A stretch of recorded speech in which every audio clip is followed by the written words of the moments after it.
Research shows our brains are wired to focus on the negative, and there's certainly a lot of it in the world right now, giving us plenty of options to ruminate over.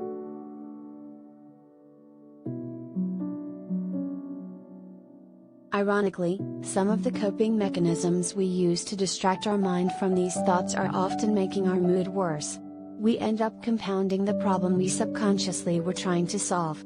Instead of leaning into these mindless behaviors, we have to think about how to replace them with a higher value coping skill, said Susan Zen, a psychotherapist in Santa Monica, California.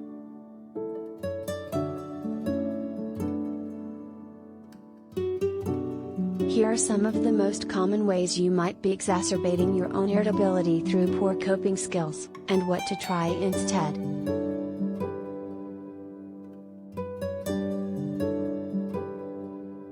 Not eating when you're hungry.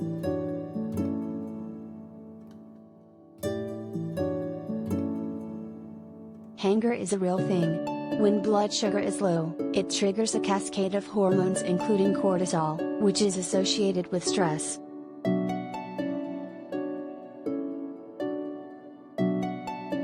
Heather Kent, an author, psychotherapist and trauma recovery specialist in Canada, said that shortage of energy makes us feel irritable, tired, sluggish and annoyed. We have less tolerance for things. She added that it may impact your ability to concentrate and ultimately perform, which can add to the frustration.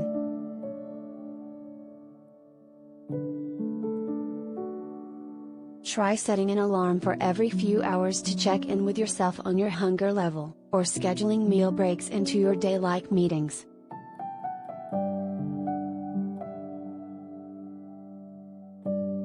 Binge watching emotionally taxing TV at night.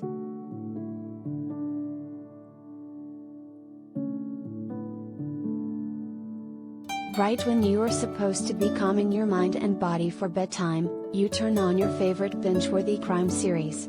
While these shows are not bothersome for some of us, for others they can cause an irritated and even depressed mood, long after we finish an episode. This can be especially problematic at night, causing disrupted sleep.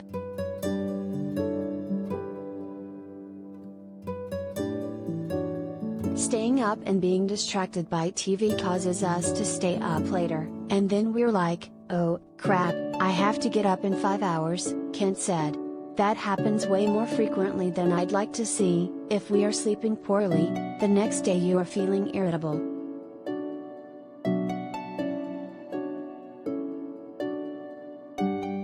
To solve this, intentionally choose more calming or neutral topics for shows in the evening, and save the high emotion options for a rainy Saturday to preserve your sleep and your mood.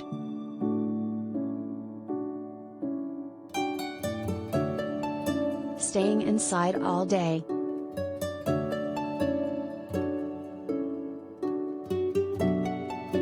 It can be easy to let the daylight hours go by, especially when you're working.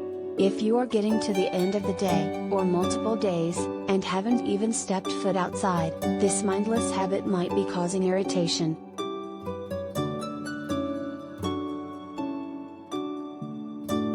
Zen suggested a research-backed tool to improve your morning routine and reduce irritation levels. Within 30 minutes of waking up, go outside for a walk, getting direct exposure to natural light.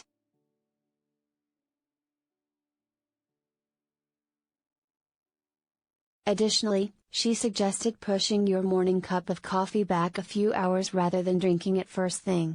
Since caffeine is a stimulant, you might be causing jitters or stress right off the bat instead of allowing yourself some calm. Instead, get out of bed, get some vitamin D, get your day started, then get your coffee.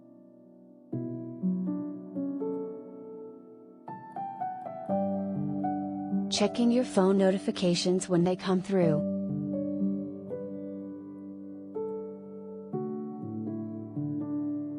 Zen said people check their phones close to 50 times per day on average, adding that it can take a person around 20 minutes to fully regain focus on a task after looking at their device.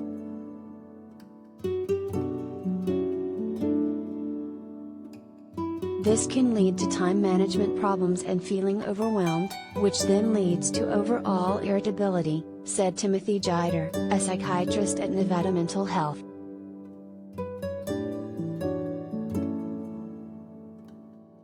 After we have gone down the rabbit hole, we kick ourselves for getting distracted and wasting time, which frustrates us, undermines our focus and productivity, so we seek out a distraction from frustration, and the cycle of many frustrations repeats, building on the last, he said.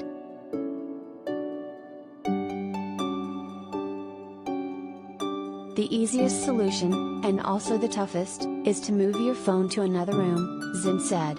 You can also put your phone on Do Not Disturb mode or remove your notifications from your lock screen.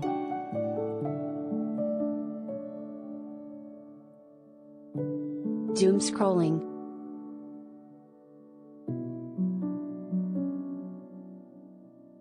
Doom scrolling is inevitable with social media at this point.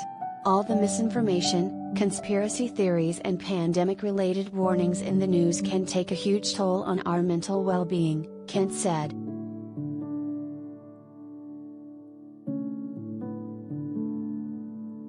All of it leads to increased feelings of irritability, aggression and anger, and we tend to be really addicted to that news cycle because of the pandemic, she said.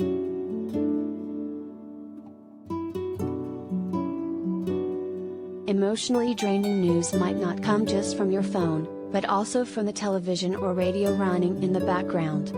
Even Instagram stories or TikTok can bombard us with it.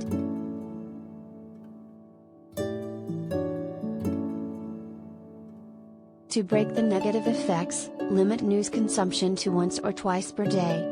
The best approach, according to Kent, is to try to consume news in the morning and evening rather than throughout the day.